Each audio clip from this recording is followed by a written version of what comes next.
And I'm sorry, but I can't help but think as I'm watching this and I'm seeing the national freakout, which is arguably understandable, and I'm not downplaying the devastation here, but do you remember not too long ago? And by not too long ago, I mean like a few months ago, when half of North Carolina ended up underwater from a hurricane that, unlike California wildfires, they had no way of preparing for. There was no ball that got dropped. There was no emergency plan or preventive measures that were just ignored. This was a once-in-a-lifetime storm that wiped out entire parts of rural Carolina and killed over 100 people, more than 230 total across 7 states. It turned whole mountain communities into giant mud piles. And the federal response was garbage. Garbage. I mean, good old boys in their own trucks and like farm equipment, and the few that happened to own their own helicopters were running rescue missions up on the hills. And then we find out after the fact that, the conspiracy theories over on conservative social media turned out to be true once again. FEMA literally does ignore homes with Trump signs in the yard and refuses to offer them aid. I mean, it took days to get to people who were stranded in their homes, in the woods, including the elderly and the disabled and children. People were trying to call FEMA for aid and literally could not get through. They got recordings. It was an unmitigated disaster. And frankly, it didn't seem that too many people on the federal level much cared.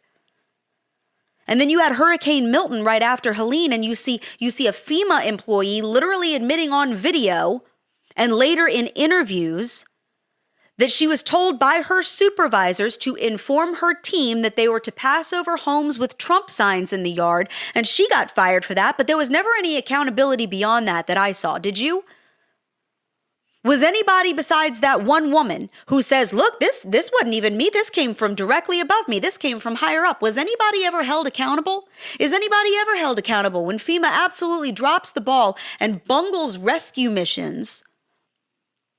And you start looking at that situation and thinking, okay, here you've got a bunch of people in rural North Carolina and out there in Appalachia and people in Florida, predominantly in red areas. Let's be honest here. This is Trump country. Let's just call it what it is.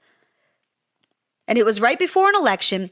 And you look at the response and you see the level of give a crap and the effort that it took just to bring a modicum of attention to the absolute devastation in these areas. I mean, if you went over to social media and you saw videos of entire communities being wiped out, people being stranded on their roof, losing children under the waves as flash floods took out entire mountainsides, it was horrific. And you did not see that level of coverage from the national news media. Maybe if you went digging on their websites. But it did not get the coverage it deserved, and it definitely did not get this federal response that it deserved. And look, I am terribly sorry that there are wildfires currently destroying people's multi-million-dollar beachfront mansions, and I know that's not all that it destroyed. I understand that.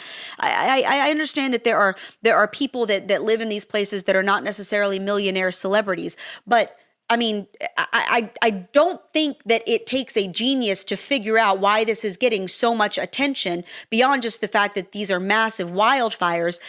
We're not seeing large-scale loss of life. We're seeing large-scale loss of property, which, as devastating as it is still at the end of the day property. And look, I don't care if you are a hillbilly in the sticks or if you are a celebrity in your cliffside palace. I don't want anybody losing their home. I definitely don't want anybody losing their life to a natural disaster. But here's the thing, okay? 233 people died in Hurricane Helene. And President Joe Biden was on a beach in Delaware getting a suntan. Thousands were left stranded in the mountains while their homes were reduced to a pile of sticks 14 miles downstream in a river that didn't used to be there. And FEMA, and by FEMA, I mean the Biden administration and Congress, who passes the funding bills, were too busy making sure illegal aliens were getting hotel rooms and 3 square meals a day to staff their offices and answer the dang phone. I mean, somebody's beachfront property in Santa Monica going up in flames should not trigger more horror and more outrage and more consternation than somebody's 2-bedroom trailer getting washed away while they cling to the roof trying not to drown. In fact, as much as my heart breaks for the people who are currently watching everything that they own get lit up like a bonfire, I don't feel a lot of sympathy for California as a whole here because they have literally ignored advice on how to prevent and mitigate these exact types of situations because they're too busy whining about climate change and making sure you can't buy a gas-powered car. That is what their leadership has focused on.